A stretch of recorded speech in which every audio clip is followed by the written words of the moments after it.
Berkaitan dengan baru, desas-desus tentang film baru dari lama mereka. Jadi kalau salah satu ternyata adalah film anime baru, itu bukan hal yang mengejutkan sama sekali. Tapi hal yang paling bikin semangat, Asian Studio yang memproduksi anime Dragon Ball baru aja mengumumin bahwa One Piece bakal hiatus selama 3 bulan, mulai Januari berikutnya. Ini kabar besar, artinya Toei punya waktu dan sumber daya lebih buat fokus ke proyek besar lainnya, dan semua tanda mengarah ke pas buat dibilang kebetulan, Kyoto akan bikin pengumuman besar di bulan yang sama ketika One Piece berhenti sementara. Seolah-olah Toei lagi buka jalan buat kebangkitan Dragon Ball. Sangat mungkin kalau Kyoto bakal mengumumin 2 proyek anime baru, dan salah satunya bisa jadi kelanjutan. Apalagi mengingat anime itu berakhir dengan sedikit cliffhanger yang masih bikin penasaran. Tapi bisa juga berita besarnya adalah sesuatu yang lebih besar lagi, kembalinya Dragon Ball Super. Situs resmi Dragon Ball sendiri menyebutkan sebagai super announcement, dan banyak rumor bilang kalau sampai tahap cipta antara kapsul Pop Tokyo dan Shueisha sudah selesai secara damai. Kalau benar begitu, maka besar kemungkinan Dragon Ball Super akhirnya akan resmi comeback, lengkap dengan adaptasi Armoro dan Granola. Ini cuma bisa dinikmati di versi manga.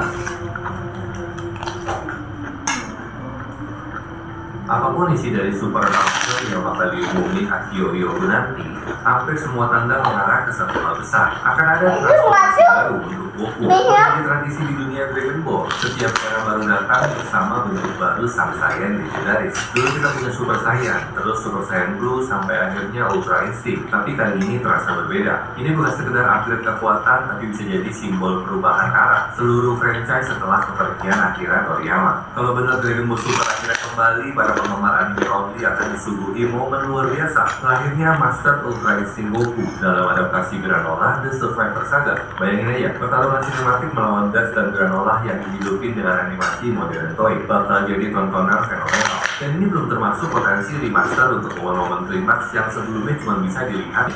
Tapi kalau yang diumumin justru Dragon Ball Daima Part 2, kemungkinan ceritanya bisa jauh lebih liar. Di Daima sebelumnya ada banyak petunjuk soal fusion, tapi semuanya berhenti di ambang pintu tanpa benar-benar terjadi. Jadi kalau seri itu lanjut, sangat mungkin kita bakal lihat bentuk fusion baru Goku, sesuatu yang beda total dari Gogeta atau Vegito. Bisa jadi versi fusion spiritual, atau bahkan gabungan kekuatan ilahi dari dewa dan Saiyan yang belum pernah ada sebelumnya. Apalagi mengingat dia punya nuansa mistik yang lebih fundamental. Jadi sementara itu, sebagian fans yakin kalau salah satu dari 2 pengumuman besar itu berkaitan dengan kembalinya manga Dragon Ball Super. Sejak Toyotaro merilis one shot untuk chapter 104 pada Februari 2025, manga ini masuk dalam status hiatus tanpa batas. Tapi kalau Yoku benar-benar membawa kabar kelanjutan manga, ini bisa jadi tanda besar kalau Dragon Ball Super siap melangkah ke era Toyotaro penuh tanpa bimbingan langsung dari Toriyama. Dan tentu, baru artinya musuh baru, yang otomatis berarti bentuk baru Goku juga harus lahir. Rumornya, Goku akan menghadapi Black Frieza yang kekuatannya jauh di atas batas Ultra Instinct. Dengan Frieza yang kini mencapai level dewa penghancur, Goku butuh sesuatu yang benar-benar baru. Entah Divine Instinct, Saiyan Guardian, atau bentuk yang sepenuhnya melampaui konsep insting. Banyak teori menyebut bentuk baru ini bisa menggabungkan kekuatan ilahi dan emosi manusia Goku menjadi satu, menjadikannya The Perfect Saiyan. Apapun hasilnya nanti, suatu hal yang pasti, di 2026 akan jadi momen paling menentukan bagi masa depan Dragon Ball. Inilah babak baru, bukan cuma untuk Goku, tapi untuk seluruh warisan yang ditinggalin Toriyama. Era baru yang akan menentukan apakah Dragon Ball tetap bertahan sebagai legenda atau berevolusi jadi sesuatu yang bahkan lebih besar dari yang pernah dibayangin. Dan siapa tahu, mungkin nanti kita semua akan menyaksikan lahirnya transformasi Goku paling spektakuler sepanjang sejarah. Apa ada bukanya di mana ini? Bukanya apa? Bukanya?